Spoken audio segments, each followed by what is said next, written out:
we're good to get started. So welcome everyone who's on board, and welcome everyone who's watching this recording on YouTube. Today we're talking to the founder of the longest known to me running no-code community, No-Code Founders, JT. JT, welcome.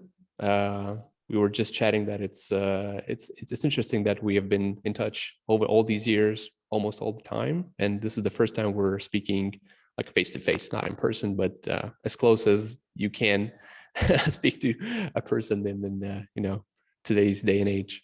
So how you've been, and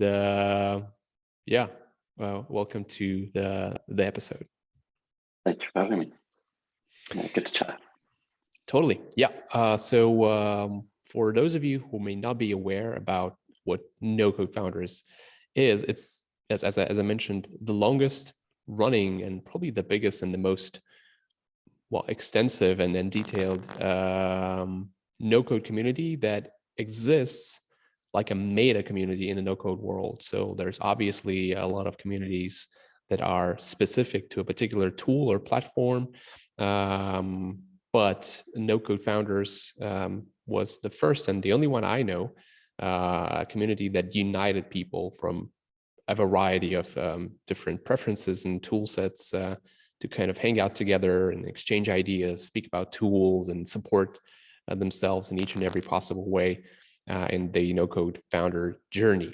So JT, tell us where you are now, how big is the community, and and we'll start from there. I mean, there's a lot that I'll start from the very beginning, but tell us what are you busy with these days, and what's NCF up to mostly these days? Yeah, of course. So we just passed 12,000 members today, actually. So that was a milestone. We started. I started it 3 years ago as just a Slack community at that point. And it took a while to grow from there. It took a few months to get to the first 100 members type thing. And then the website came later, and that's just grown along the way. The most recent change of significance is that we've received some kind of funding behind us and resources, which has enabled me to go full time on No-Code Founders just last month. So now I'm able to do a lot of the things which I wasn't able to do before, some of the more time-intensive things, like setting up webinars, which we didn't have previously, and then really just building out the platform and helping people navigate the no-code ecosystem and find the right tools to build their projects and build profitable businesses ultimately. So cool. There's different incentives around those areas that I'm working on at the moment. Awesome. Yeah. Getting to the roots of it. So what's your background? Basically, it can be a variety of things as we know for people in no-code world, but how did you get started? What brought you to no-code first, and then setting up the community second? So I am you might say, a catastrophic failure of an entrepreneur. So I tried setting up online businesses many times with little success. I was interested in starting online businesses, but didn't have much of a desire to learn to code. And I tried using things like WordPress, never really got much success. And then discovered Bubble about maybe 4 years ago. Built a little job board on Bubble that got acquired by WeWork Remotely within like 6 months of building it. So then that kind of for me was like an eye-opening moment. I was like, oh, so I can actually be a real tech entrepreneur myself without having to learn how to code. And that's how I stumbled upon the no-code scene and realized there was people in the exact same position as me. And then I just started the No-Code Founders Slack as a way to meet people in the same boat, basically. Awesome. I'm guessing that a failure of entrepreneurs is a non-technical background, or at least as close as it gets to it. So it's safe to say, yeah, that's another great example. Wow, that's actually very unusual for someone to just get started in no-code world to have their first acquisition so early along the way? And how did it actually happen? I mean, before, I mean, there's a lot more to talk about the NCF community as a whole, but this particular event I think deserves a little bit of extra attention. So how did that actually happen? So the way that came about was it was a remote job board, and it kind of occupied a slightly unique niche. And We Work Remotely actually reached out to me initially to acquire it because they were acquiring a lot of small job boards at the time. So eventually I got to the point that I thought an exit was probably the best route, and I kind of I think I had no co-founders going at that time and wanted to put my full focus on that. So yeah, that was I think the other thing is, from having so many failed attempts, I kind of learned what not to do. So I had a pretty good idea of how to start a business successfully by that point. So it was much clearer to me. Pretty cool. Yeah, definitely. Failure is the best teacher, unfortunately, or fortunately, I don't know. Let's see it. We'll see in the end. Pretty cool. So coming back to the NCF, so here you are starting the community. What was the inspiration? Because there are some really vibrant communities out there for, let's say, Bubble, as we all know, right? Bubble is probably one of the biggest perks of the platform, the community, although it's not part of the technical solution per se, but hanging out with people, having someone to reach out for an advice and support is one of the best things about tools such as Bubble, and probably some others as well. So how come you came up with the idea that for a creation of a community that would essentially bridge the gap between a lot of different ones? Where did the inspiration come from? Yeah, I think just that the space was becoming flooded with loads of new tools, and like every other day there was a new tool that people were like shouting about. So it became a place just for people to chat about the different tools that were hitting the market, basically. But also I started as to be more focused on the business side of no code. So I saw a lot of people building things with no code just for the sake of being kind of technically impressive, like seeing how far we could push the boundaries of no code, and but not necessarily starting a business or using it as a serious route for a startup. So it was more to find other entrepreneurs in the space. Is why I started the Slack. Right.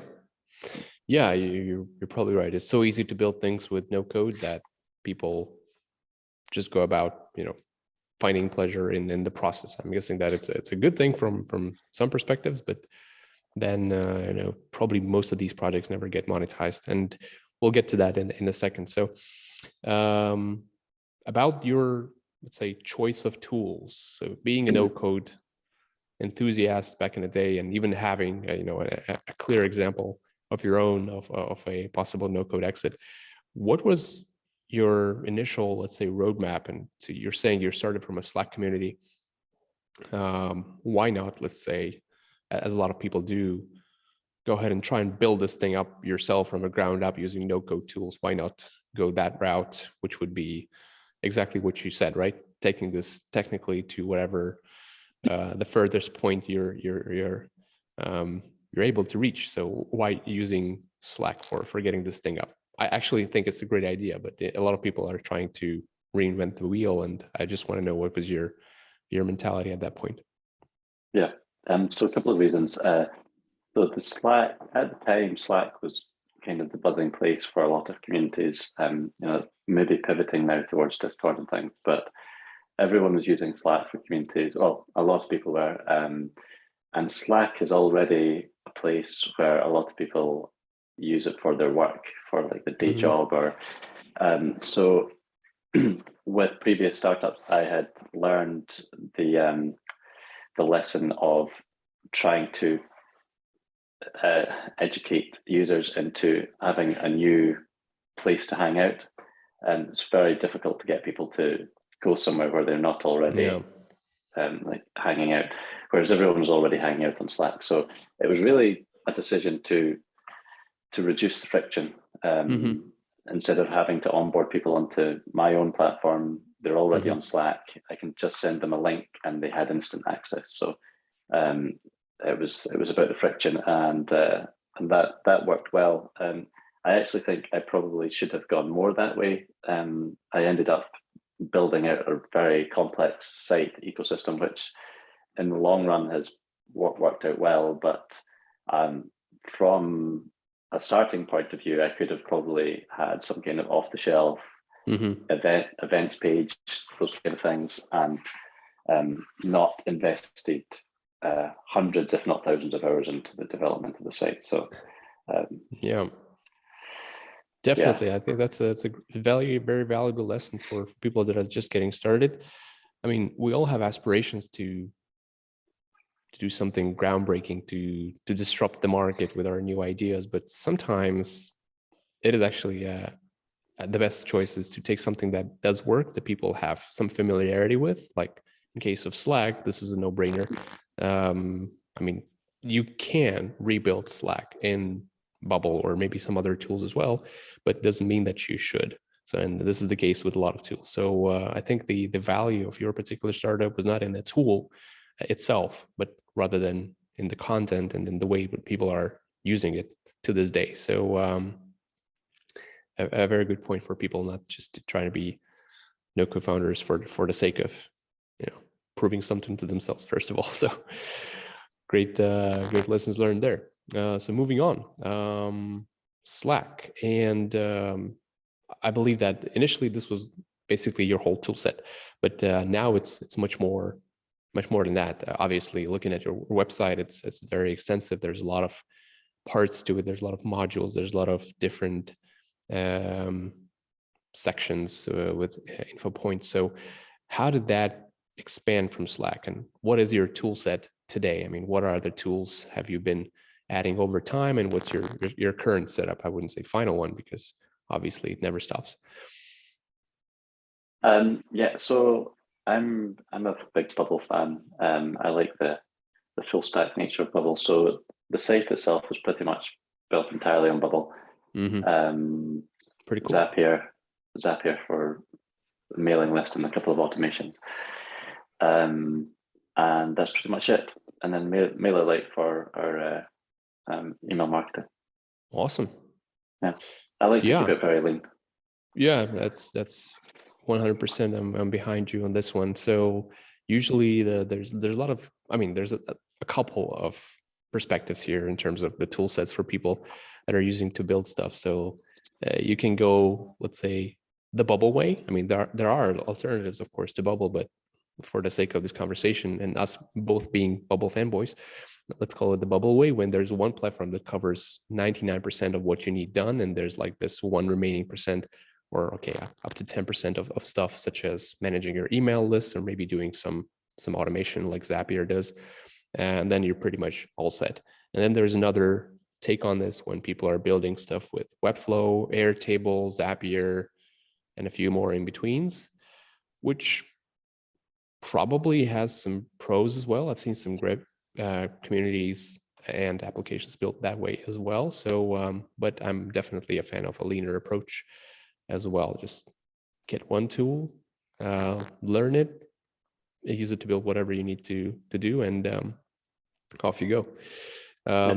Looking at it now from where you are, would you use a different tool set? Would you like try some other things? As you mentioned, there may have been some products that you could have used off the shelf, but looking at it now, do you think you could get faster to where you are right now with some other stack being used? Yeah, I think probably. I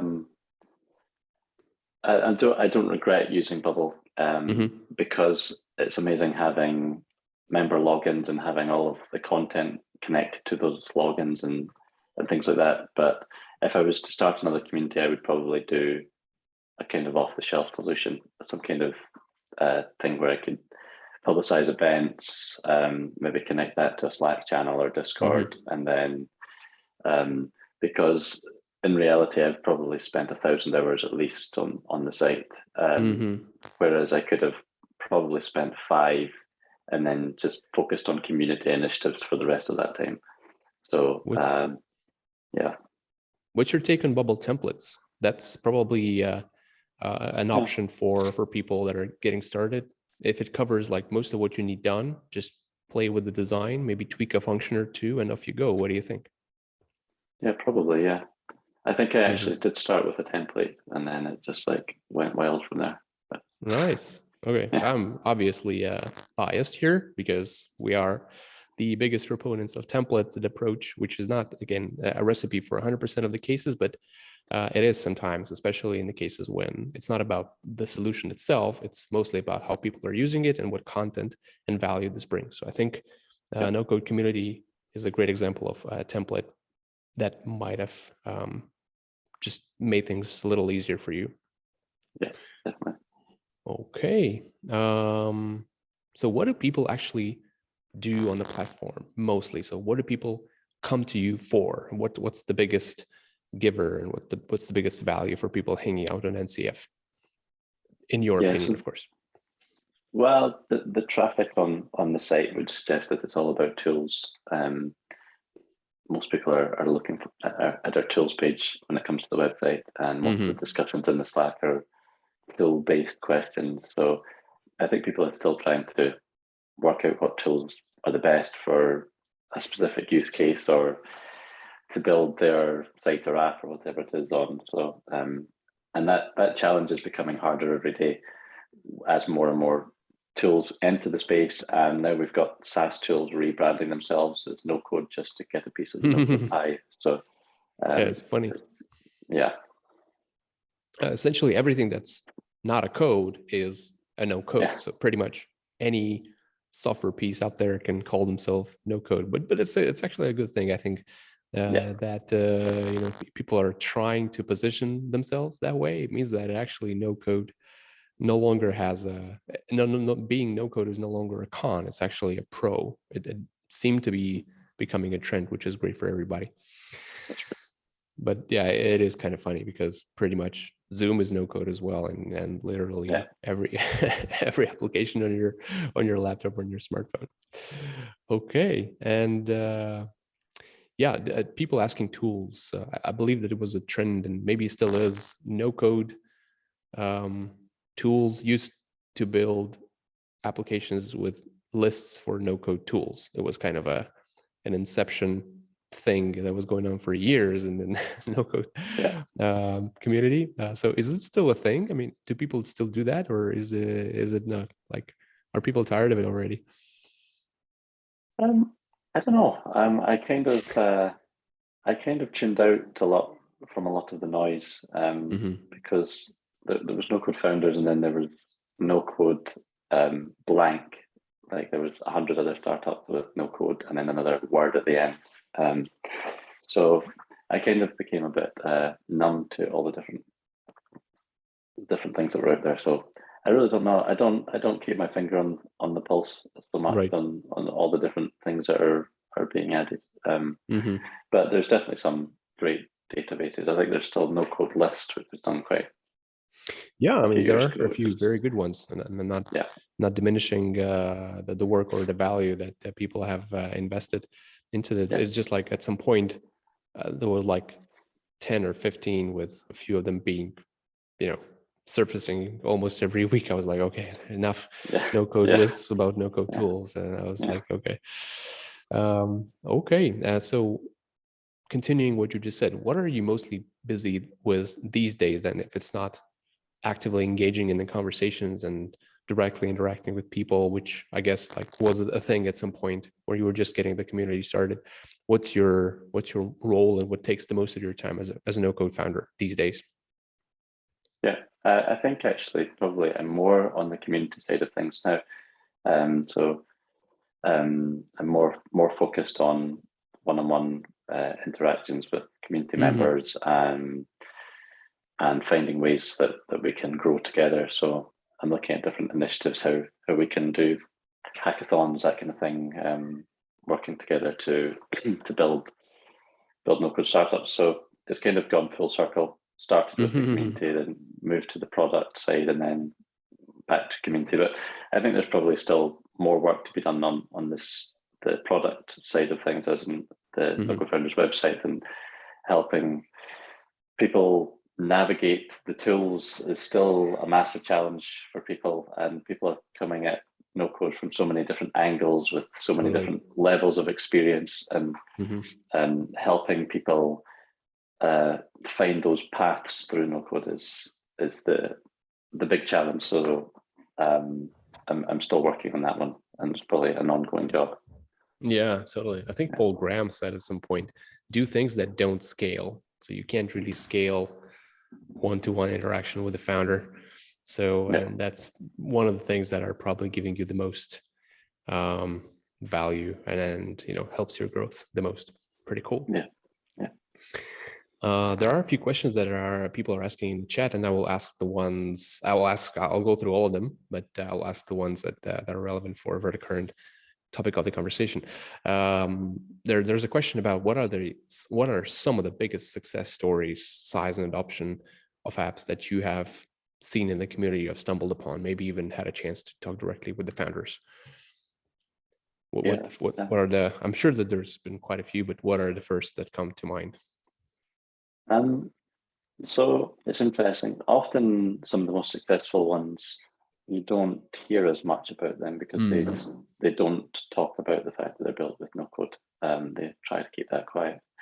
But there are some for sure. We did an interview just last week, I think it was, with a company called Legit Check. They've had 5 million users so far. Oh, cool. And they're a kind of fake product checking service. It's built on no code, and they do 20K a month. Very nice. And then there's another we did an interview with called Growth Mentor. They're kind of not a large number of users. They're more on a kind of small community type thing, but they do 44K a month as well. So there's quite a few examples like that, which are small businesses that are generating high revenue for 1 or 2 people. To me, that's one of the most interesting kind of things, because often when the businesses that scale try to often move away from no code as they get bigger. So I'm really into the small businesses which are able to generate high revenue with just 1 or 2 people, which I think no code's amazing for. Yeah, I totally agree with you on that. I think that's one of the superpowers that no code offers out of the box. I mean, and you're right that probably people in no code world should be more vocal about how they are and how they came to be, and platforms like No Code Founders are helping that word to spread. So it's all about getting through the chasm of adoption to the mainstream market, for more people to hear about no code, for more people to realize that it's legit, that you can build real businesses that are that don't require a ton of work or effort or capital to get started with. And that's kind of what it's all about. The more the minute when it gets to the mainstream, the audience and businesses, I mean, it will completely explode. It's already growing exponentially, but I'm excited to see how it will take off from when it gets through to the mainstream market and media. Probably people who are not into those communities already are still, even if they heard about no code, they're kind of skeptical, which is a normal reaction for a person relatively familiar with what it is, what it takes to build a startup.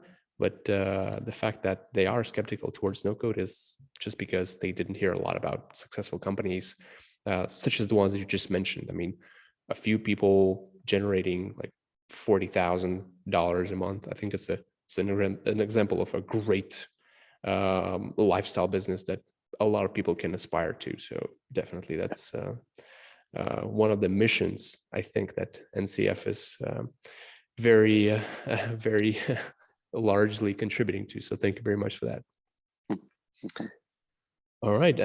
Talking about peoples and teams. So you started on your own, that's for sure. So are you still running this alone, or do you have someone helping you out with the daily routine of running a business? Yeah, at the moment it's still me. Probably room for expansion on that. Hmm. But at the moment, um, I mean, it has been a side project for 3 years basically. Hmm. So I've only been working on this full time for the past 2 months.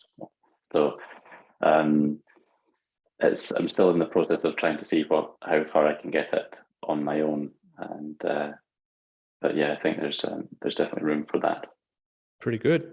How are you managing to stay on top of things? What are the routines and tools that you're using? Because there's quite a bit of an information flowing in the tool daily, weekly, and monthly. You do all these digest in the email, interesting points from Slack. So how are you managing not to drown in the amount of information? Because it's obviously a lot of it. Well, I am a bit of a kind of productivity nerd, so I've got different automations set up for a lot of things. Hmm. So, for example, I've got a Zap set up for the Slack so that I can bookmark all the Slack posts I want to add to the digest. Hmm. That adds them into Airtable. I can edit them there quickly, and then I can just paste them into the newsletter. And then I've got a back end, like my own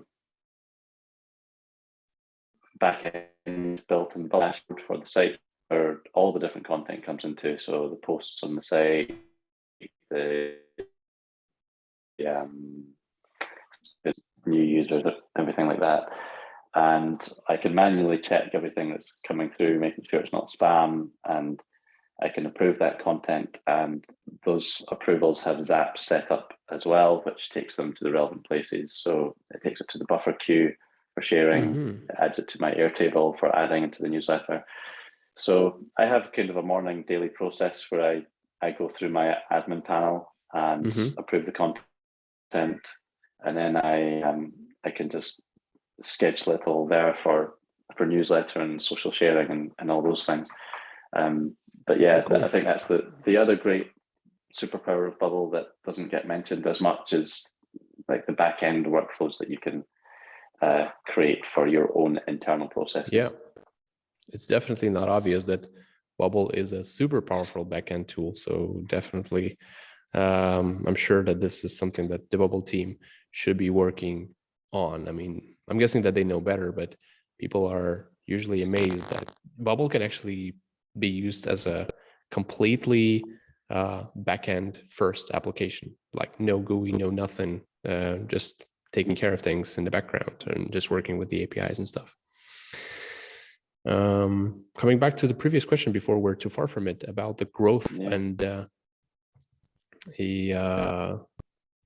the let's say spreading the word about no code tools. The question is, do you think it's important for the growth and appreciation of no code that the system's created, saying that the system was created without code or something like that? Basically, should people be more open about it, or should people be, what's your take on the whole tell or not tell about this being built with no code thing? Well, it's a personal decision, I guess, but I personally think it's a really good opportunity, a marketing opportunity, amongst other things, because the community is so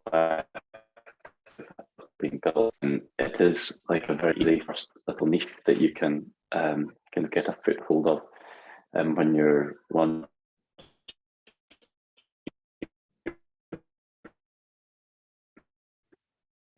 product or if you're building your so I think it makes it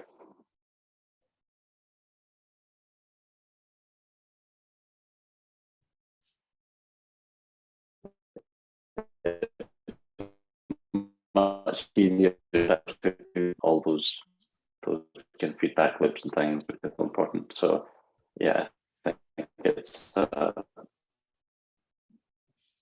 missed opportunity right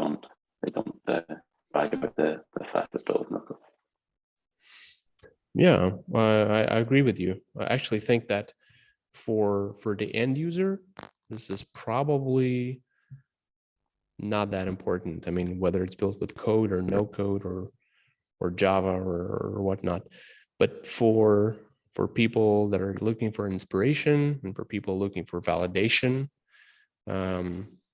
that's probably is quite an important thing to see that, okay, this is a business, this is a tool that I really love, and it works great and it looks good, and that does what I want. And wow, it's been built out code, so maybe I can build that as well. So that's a great opportunity for promotion there. So yeah, I definitely agree. You can't force people into any of the two options, but all in all, I think that adds a bit of an extra community support flavor, if you will, on top of these apps. So mostly for inspiration, and again, for social validation purposes. I don't see any drawbacks from there. Yeah, good. All right. So right. So coming back to your startup, so you're saying that this has been a side project for 3 years. So and then now you're going full time at it.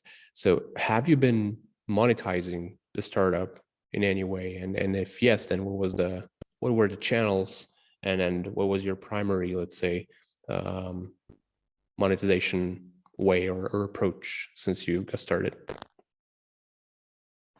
Yeah, so it is monetized at the two main revenue streams are partnerships with no-code tools, which is account for about 2/3 of the revenue. Right. And the other third of revenue is membership. So memberships are free, but there was a pro membership offering which I added, which basically gave users full access to the site, all the filters and everything that were on there. So that was previously $100 lifetime cost, but I've just updated those, so it's now recurring cost, because I can now put more value into it by creating webinars and things. So there's ongoing value rather than just having access to the site. So that will be a new area of focus for the revenue. But primarily, it's been the partnership sales promoting no-code tools. Right. And to double down on that question, so how did you actually find the opportunities for partnership? Did you reach out to the tools, offering them some publicity and some exposure, or was it the other way around? Were you contacted by the tools with some offers? So, or I guess maybe it was a little bit of both, but what was the primary way of finding each other? Yeah, it was a combination. And I think it's probably mainly inbound. I've probably had 200 tools contacting me that came from conversations that happened naturally in that way. But yeah, it's a combination, so a bit of sales outreach as well. Right. Okay. That's pretty good. And coming back to the original question about tools and platforms, and in that context, so as you said, the list just keeps growing, and probably there's not one person in the no-code community that knows all the tools and especially all the new ones and the trendy ones and the wannabes, such as the SaaS tools saying that they're no code all of a sudden. But in your opinion, what are actually the most prominent or the tools with the most traction these days that are probably covering the most ground of what people are coming to the no-code world with to begin with? That's a good question. I don't know. So we do count the number of startups that are being added to our site and what tools they're using. So the most popular tools, Bubble, and then Webflow, and then it's Airtable, Zapier, Notion, Integromat, a lot of those kind of productivity-esque tools that are kind of no-code SaaS, and the automation ones are popular. So I really don't know. I mean, there's a lot of really interesting tools out there now as well, which are more uh, specific for a specific purpose. Like we've got Xano, it's like a no-code backend, Right. and a lot of tools which are attracting the developer market and things like that. So it's hard to say. Yeah. For me, it's still Bubble and Webflow are kind of the two at the center of everything. Yeah, I agree with you here. I feel like I'm a little biased to give that kind of a reference, but probably the first five or six that coming to mind are exactly the ones that you have named. Bubble is the best, well-balanced tool of all of them, I guess. You can do pretty much anything. Webflow is the best for visual design. It's the easiest one, but it has limited capacity at the moment for anything functional. And the other ones, Zapier is just great to quickly stitch things together. Airtable is great for storing things. And yeah, but all in all, Bubble is my way to go for pretty much anything that I come up with. I heard that Builder is as capable as Bubble in some regards, but I'm yet to see the traction, I guess, for things built on Builder and the community being just as vivid and noisy in a good way as Bubble community is. So it would be great to see more tools like Bubble out there. But yeah, I'm definitely also a Bubble fanboy, same as you. Few questions here. Some of them are technical, some of them are startup related. I'm guessing that I'll start with I guess more technical ones. There's a question, again, it's subjective, but what do you think? Do you think running a bigger app on Bubble is better than just coding it yourself? I'm guessing this is a famous question about scaling and how does it scale? So I'm guessing that you're hearing that question a lot. So what's your take on that? How well does Bubble scale?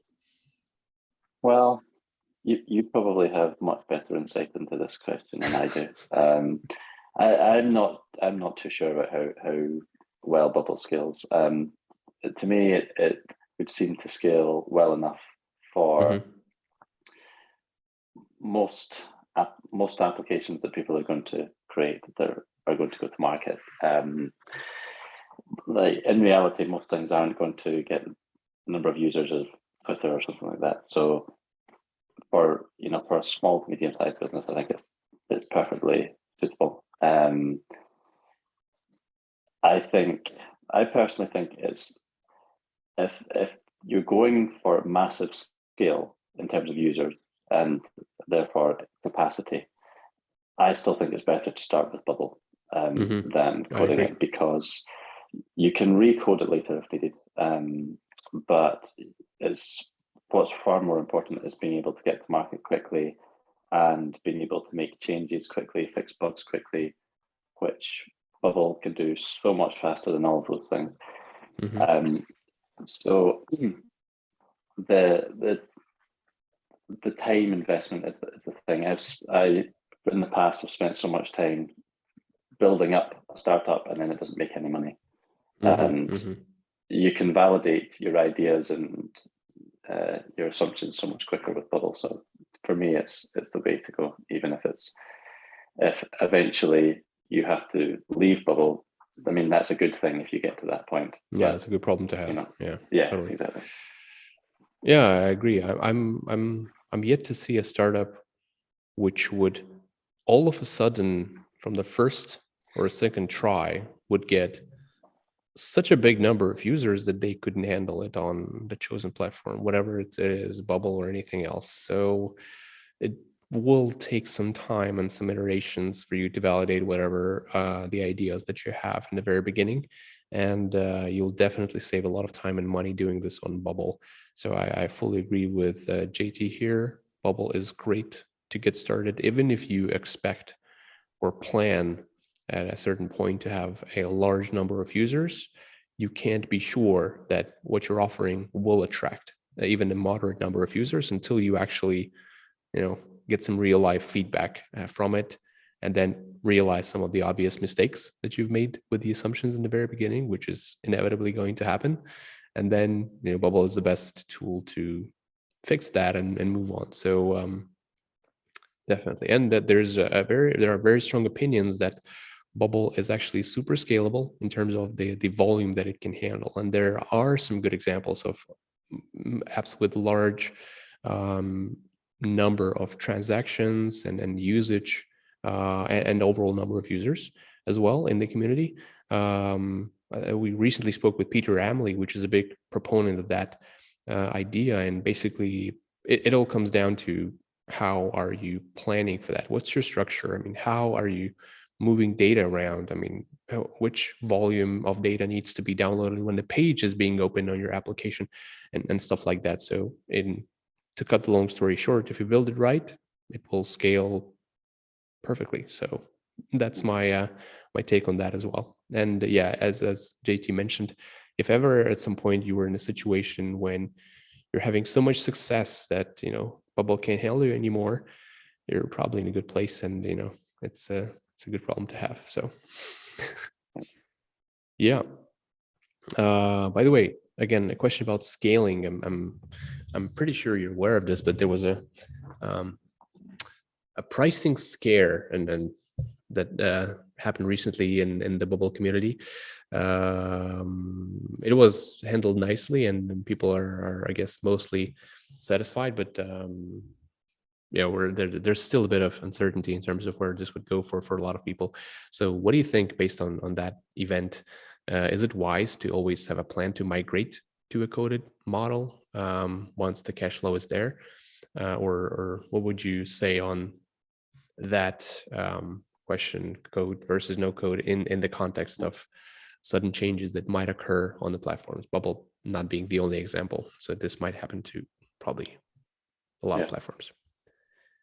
Yeah, it's probably wise to be aware that you may have to shift. I think it's unlikely in most scenarios that a pricing change is going to be catastrophic to your business. And I don't think moving to a fully coded solution is necessarily the best thing, because a lot of no-code tools are still very cheap. Less than $50 a month for a tool that can generate you hundreds of thousands of dollars is incredible, and that's possible. So staying in a no-code environment to me is the best option for a small to medium scaling business. And if you have to move away from that, then that's great. But also, there's a lot of businesses that don't need to move away from that. You can create a great business that's that you don't have to build up some massive scale and just keep it on no code. So I think it's great. Yeah, lifestyle business essentially. Just like the sound of it, lifestyle business. So great. Okay. I agree to that. I believe that using pretty much any tool and platform in your stack can at some point,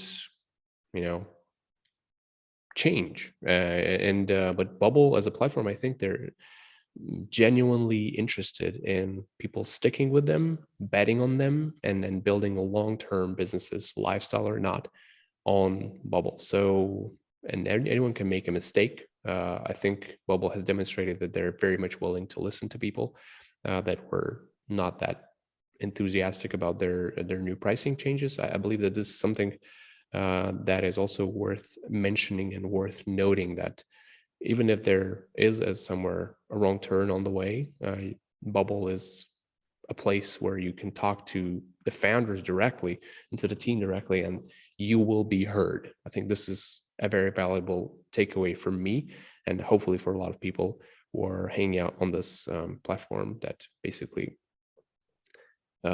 is definitely worth noting. This does not happen on all the platforms out there, even to this day, when people are realizing the value of the community. So definitely there's some pros and cons and some takeaways, good ones and bad ones from that situation. Okay. Speaking about the evolution and the growth, what do you think is the next big thing in the no code world? I mean, there's obviously has been a few trends going on. I mean, no code lists was one of them, right? It's a bad example, but it is an example. So a lot of people were tinkering with no code tools to build no code lists. The job boards, you being a part of that movement, has been another great example.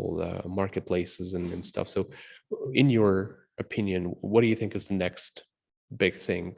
Web3 being the all the rage these days. So, yeah, what's I your reckon it take on probably that? is. I think it probably is going to be Web3, NFT collections, other Web3 projects.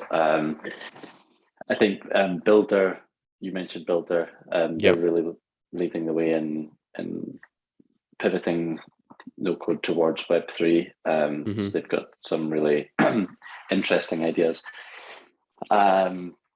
So there's another tool called Third Web as well, which I'm not fully familiar with, but that's focused on the kind of NFT side of things as well. So I think that's going to be the trend as Web3. How that actually plays out, I'm not 100% sure. I still think Web3 is a kind of fringe movement, even though it's like moving towards the mainstream. It's still very complex, and I can't get my head around a lot of the stuff a lot of the time. So yeah, I think it's in a lot of ways it's similar to what a no code is for a lot of people. They kind of get it, but they don't fully understand the practical use of it. I guess this is the thing for most people. Yeah, I mean, this all sounds great, but what are the real world tools that can help me today with my problems? And then it's basically a question of time, I think, until people will actually create those tools and get them widespread enough for people to say, oh, I mean, great, this works much better than my bank or whatnot.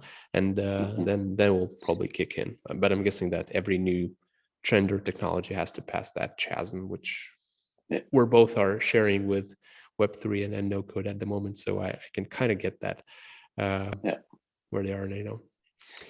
Okay. What are your plans moving forward? So you mentioned that this is a change of setup for you, running the NCF as a side project for the last 3 years and now going all in. So what do you have in mind, and what are the next big things that you're working on, and maybe want to share as a sneak peek with the people who might be listening to this? Yeah. So the focus is to firstly just focus on the community aspect. So more webinars and interacting more with the community myself, and helping people get together and work together in that way. So there's a big focus on that, but then also just increasing the content that we have on the site and helping people navigate the space. So I've got ideas for a new part of the site, which will be to help people follow different paths with their no-code tool journey, finding that right tool in all the different ways that they're coming at no-code. And then also helping to establish no-code experts as kind of proper developers, which we're already seeing happening. So helping companies to hire no-code experts to change their processes using no-code tools and these kind of things. So there's something in that area as well, which I don't really know exactly how that's going to work, but got some plans in that too. So basically, you're working horizontally on making the community part more valuable to the members, right? So delivering more content, giving them more resources, more support. Okay, that's pretty cool. By the way, about people actually hearing about NCF, I'm guessing that working with more content is, I mean, besides everything else, is also a great way for people to actually find you from their searches. So, and it's a big topic in and on itself. We won't go too deep on this, but there are some different opinions about SEO and no code tools being, working well together. What's your take on that? What has been your experience with so much content being available at NCF and on the pages and as part of the interviews and blogs, blog posts? So has that been helpful? Is that a big enough channel for acquisition for you? And yeah, let's start from that. Yeah, it is. Yeah, Google's our main acquisition channel now, actually. It is. Oh, that's pretty cool. So I'm not actually an expert on SEO. I don't know that much about it. I've optimized the site Nobody as much as I can. Yep. Yeah, I've not done any link building or anything like that. So it's really just organic. The good thing is that there are literally tens of thousands of dynamically generated pages on the No Code Founders site when someone adds a startup, and we have tools added and perks and tutorials. And so, I think we're going towards 100,000 pages on the site. So we're coming up in a lot of search results because of that. So it's probably an area that I need to capitalize on a bit more if I just put some time into studying SEO.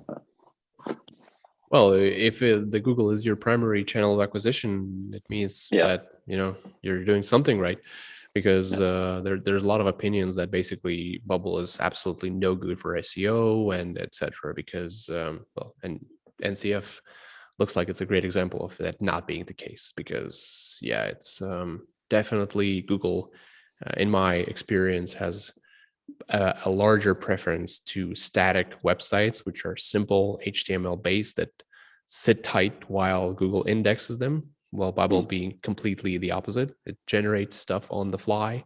That's what makes it so dynamic and so easy to scale. As you mentioned, all of a sudden you have tens of thousands of pages, and most of them are not something that you have personally created, and it's the community inputs, and that's basically the auto expanding traffic on its own, and that's just keeps growing exponentially. So all of a sudden, wow, you're 100K pages website / platform, and definitely that will be mentioned by Google, whether it likes it or not. Okay, one final question for me, for people who are on this podcast and also on your platform. I'm guessing that there's a lot of folks that are just tiptoeing around the idea of starting their next project, and they're not sure about the tool, they're not sure about the idea. Like, speaking for yourself, obviously, because this is very, very subjective, probably the most subjective thing.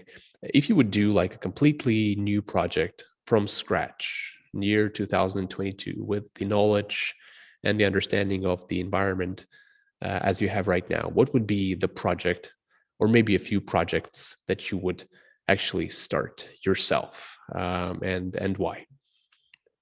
Okay, so I would probably do something very lean, extremely lean, that I didn't have to build very much. And I could put most of my effort into sales or something like that. So I would probably go along the lines of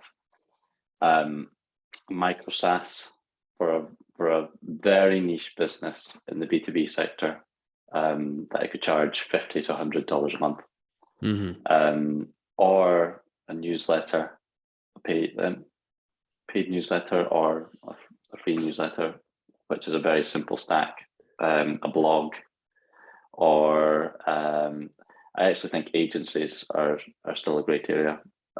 Totally. So a lot of, they're kind of like unsexy businesses. Not many people want to start these kind of things, but I think those are more, particularly like micro SaaS and agency. I think those are really solid ways to get a revenue generating business quickly. Yeah, I second that. We actually are doing both, a micro SaaS, an agency, and a product based business. So and it works well. One final question from the the audience. We're partly covered that a little bit, but there's a context and then there's a question. So the context is, what's your vision of the future of no code industry? And the question is, which big player do you think will one day buy Bubble or other industry leader?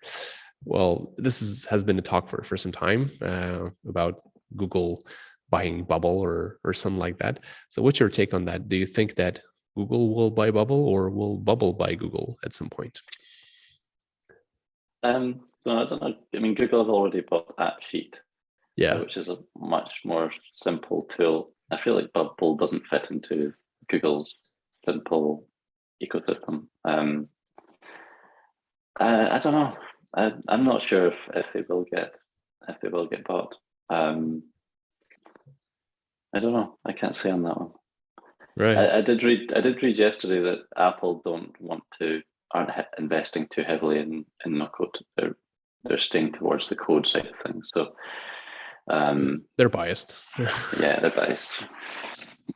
So yeah, not sure about that. Yeah, I mean, definitely. I think all the platforms have been trying the water with the no code one way or another. That definitely not being on their radar as of now, because this is too young of a business with too little traction, as we mentioned, up until this point for them to notice, which is also a good thing for us actually. I think that in my super biased opinion, I think Bubble can actually grow to the size of those behemoth companies such as Salesforce, maybe Microsoft and Google at someday, because I'm really have high hopes as a part of the community and as a no code builder myself, that once just simply more people will learn about no code and the benefits, and really no cash being in there besides them just giving it a try. I think this will be a complete revolution in people's minds in terms of how software is being built, and what people should actually be spending their time on in building their businesses in the 21st century. And No Code Founders is doing a wonderful job in helping all that happen faster. So JT, thank you very much for your contribution. Thank you for the idea, and thank you for being with us today. Let people know where they can find you. I mean, it's kind of an obvious question, but still, let's stick to the protocol. Yeah, so you can find me at No Code Founders. You can join. Also on Twitter is probably the best place. And my handle's Joshua_Tiernan. And if you have any questions about business or anything, I love talking about those kind of things. So feel free to DM me, and I'd love to chat about those things in more detail. As I can see, there's a few questions we've not covered today, but yeah, I'd love to help with anything like that I can. But no, thank you so much for having me, Vlad. Thank you, JT. It's been a pleasure, and thank you everyone for tuning in. And I'll see you all soon. Have a good one. Thanks.